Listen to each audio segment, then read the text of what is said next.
What we've witnessed in the last week going on in England is not an accident. It wasn't planned. It's like you come out of your house one morning and you see a plant right by your front door. And you think to yourself, well, hang on, I didn't put that seed there. A bird dropped it or something happened. And it's grown. But it's grown so remarkably fast. It had to have had nourishment from somewhere. So in looking at the true perspective of what's been happening in England, you can't look in England because the root isn't in England. At least the root that is nurturing this thing isn't in England and isn't amongst the people. It is somewhere else. And so, hence, you from England can't see why this beautiful democratic nation that you've had for so long has suddenly come up and ended up into this terrible debacle that's going on right now. You've got to look past it. You've got to look into history, because everything that's happening now is as a result of something that took place in history. If we look at recent history, we'll see the flare-ups in the Middle East, in Africa.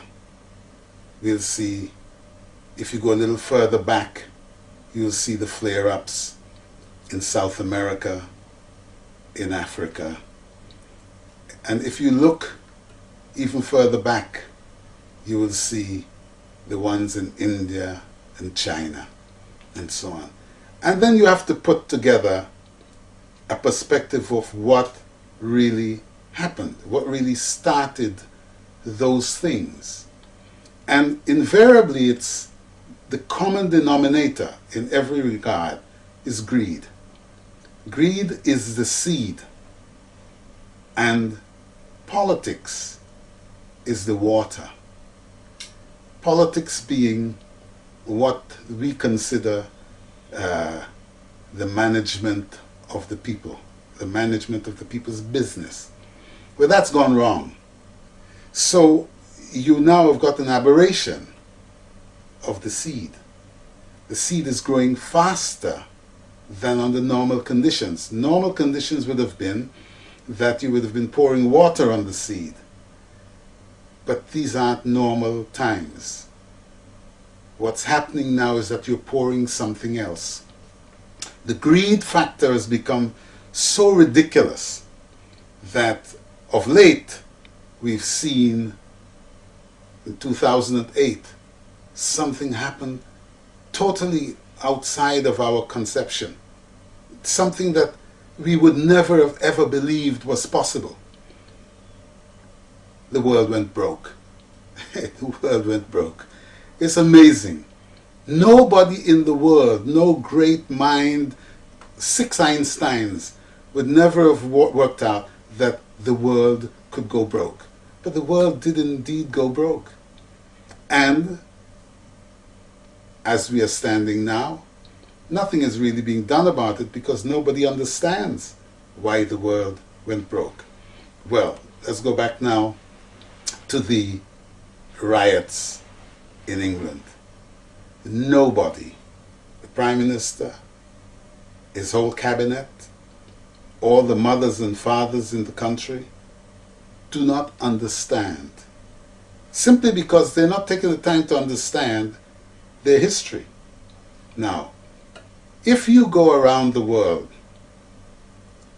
planting seeds and watering them, in normal times, those things will mature and create the confusion that you require because of your greed. Now, you change the formula to a point where by pressing a button or issuing forth some magic word, you can speed up time, then you get the aberration that you've gotten now. So the seeds that were planted have been enabled to fly, to come to your country. Never before in history was it possible, because in order for that to happen, it would have had to get on board a plane, or before that it had to get on board a train or a boat or something.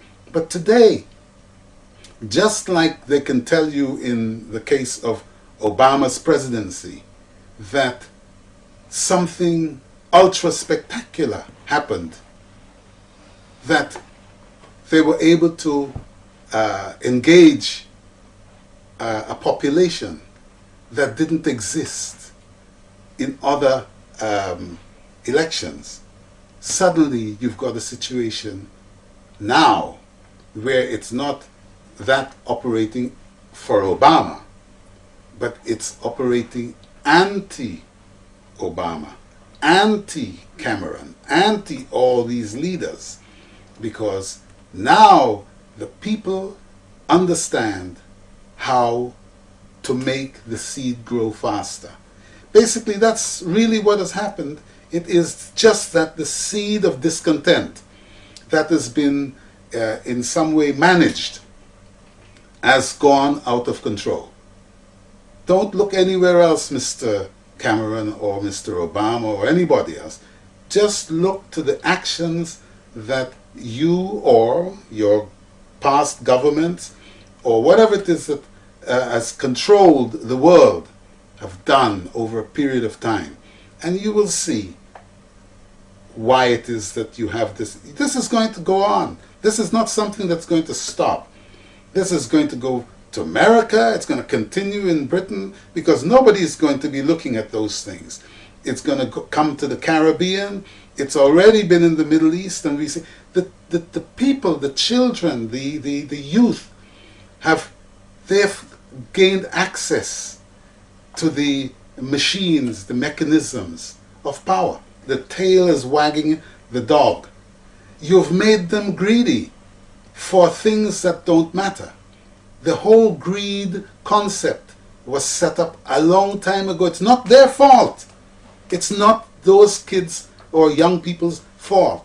The mechanism was set up a long time ago.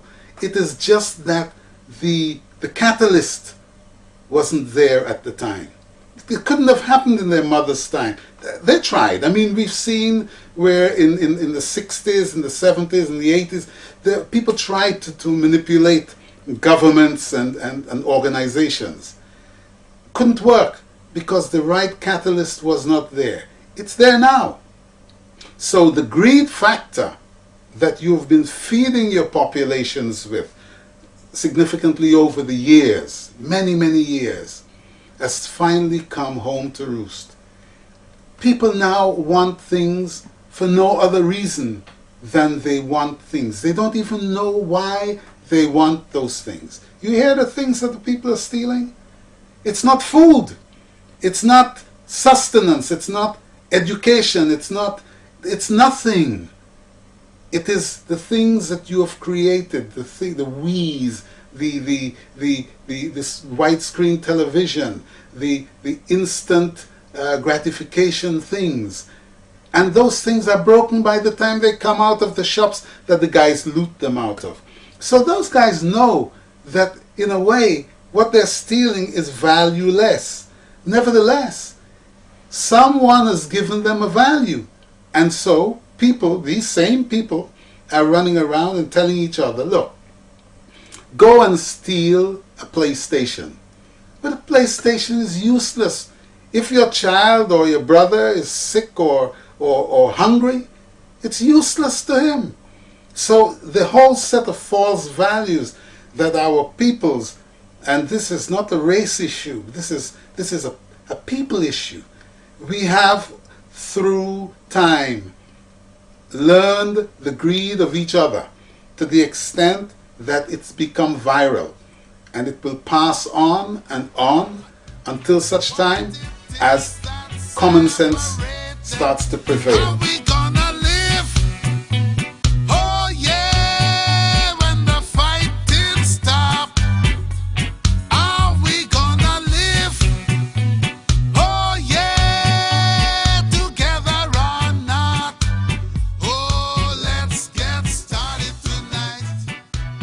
Over a period of time, I've written songs that speak to the human condition, one way or the other. Whatever it is that I felt needed addressing in some way or the other, I've tried to address. However, just like the seeds sitting in the ground because no one would water them or water them sufficiently, the songs have sat in very much the same way in the ground. Songs like Living on the Front Line, it got watered, it came out, people took notice of it, it became part of the culture, part of the cultural landscape of the world. People paid notice. Songs like War Party, people took notice. And then all of a sudden, you have a situation where someone thinks, you know, this guy writes this song, that song. We won't play these particular kinds of songs. But if you were patient and looked, you would have seen not only Living on the Front Line, not only War Party, not only Electric Avenue, you would have noticed Another Riot. You would have noticed the Youth Tom Tom. These are songs that speak to what I have visualized that will and can happen in our dispensation, current dispensation at the time. Because you have to remember, a song like Another Riot would have been written